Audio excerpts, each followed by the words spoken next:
Hello there! Once again, this is Anton from Anton Bay, coming at you with another pile of comics I picked up off of eBay this week that caught my eye for a great price.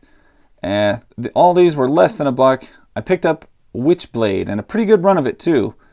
There's definitely some gaps, but it's some pretty good cover art, and it's some pretty good books that I didn't have. You might be surprised, Witchblade ran like over 100 issues. This thing ran way longer than I thought. I don't really remember. I remember there was like a ton of hype with this thing with like Wizard and then like nothing. But apparently it still kept going for like over 10 years after.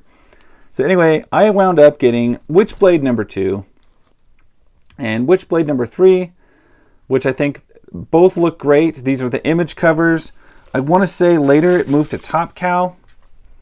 But for right now, these are the earlier stuff, so it's all going to be Image.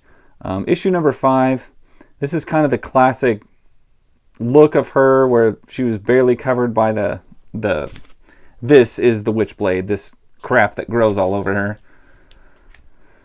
Oh, let's see, we got issue number 8. For some reason this looks a little hazy. Maybe it's just in a shitty bag, but I can't really tell. Yeah, that looks really hazy for some reason. I'll have to look into that, maybe pop that out of the bag. Not the most inventive cover. I do really like this cover with the musket, featuring, I believe, an older Witchblade. This is issue number 9. Looks fantastic. This is the kind of stuff. She has no spine, almost no waist, but we'll let that slide. That is really terrible. But still, we'll let it slide. I have a variant of number 9 where she does have a little bit more waist. It looks much better. I love this cover better than this one. Give me a pirate girl with a musket, you know, I'll take that. That's what comics are for, man. Scored issue number 11. Not terribly familiar with it, only the early stuff, really, with Sarah Pazzini, and I really don't know much after, like, issue 10. But, yeah, I don't know who this dude is. Looks like Moon Knight. But we have switched to Top Cow Comics, which I think is a subsidiary of Image, or they're somehow related. I'm sure there's a comic person out there who knows way more about that than me. I'm just letting you know. We've gone from Image to Top Cow, and I think back to Image. And this is looking a whole lot more like, I don't know, this looks like Tomb Raider type stuff to me. I love this style of art. I'm not sure the exact artist working on it, or I'm not sure if I'm familiar with it, but I do like the look of it. Issue number 13, same kind of crew going on. And they weren't terribly creative with a lot of their covers. They could have been better, I think. Instead, it's just always just a picture of her. You could have shown us a lot more going on than that. But it is what they did. There's Witchblade number 14. We are Image, Top Cow, so I'm assuming they're working in cahoots. Pretty good looking cover on that one. I do like that. Issue 15 actually features somebody who's not Witchblade on the cover. Thank you. Finally. You got this cat guy and this stripy looking guy. I'm sure they're somehow connected, but it is what it is. This one I remember from Wizard. For some reason, I just loved this cover. It's very basic, very simple. It reminds me so much of old Tomb Raider comics and like Danger Girl and stuff like that was going on back then.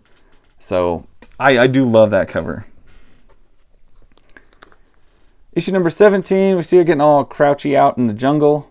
Looks like she's amped up her Witchblade costume, which is looking even more gross. And it does keep growing as the series goes on and covering her more and more. Issue number 15, I'm pretty sure that's the Darkness, but it's been years since I read these. It's Family Ties Part 2, or Part 1, I should say. I have a variant cover of that, which I also like. Another copy of Darkness on there, or Darkness on the cover. 19, Family Ties Part 4. Okay, it must have jumped to Darkness because it just went from Part 1 to Part 4 in the span of an issue. I hate it when it does that.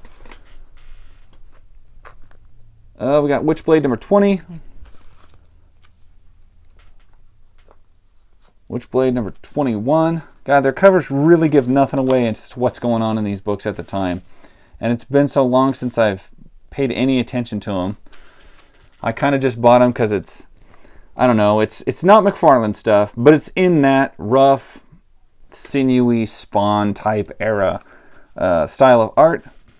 And I do respect that era. And so yeah, picked it up. Issue number 23. Issue number 24. You can see somebody at one point wanted $3.50 for this. That's $1 more than cover. I doubt it's worth it. I'm happy at the 75 to 80 cents that I paid for these. I know it was a little less than $1. I want to say it was right around 80 cents, 85 cents a piece. But who's counting? Probably my wife. Witchblade number 26. Witchblade number 28. And oddly enough, probably my favorite cover in the whole bunch. Witchblade number 29 at a $3.50 cover price. You know what? Who'd have thought she'd look best when she's dressed? Anyway, that is my haul. It was all just Witchblade books. There you go. Anyway, if you like it, hit like. If you don't, sorry. Try again next time. Anyway, that's my story. I will catch you guys later. Bye.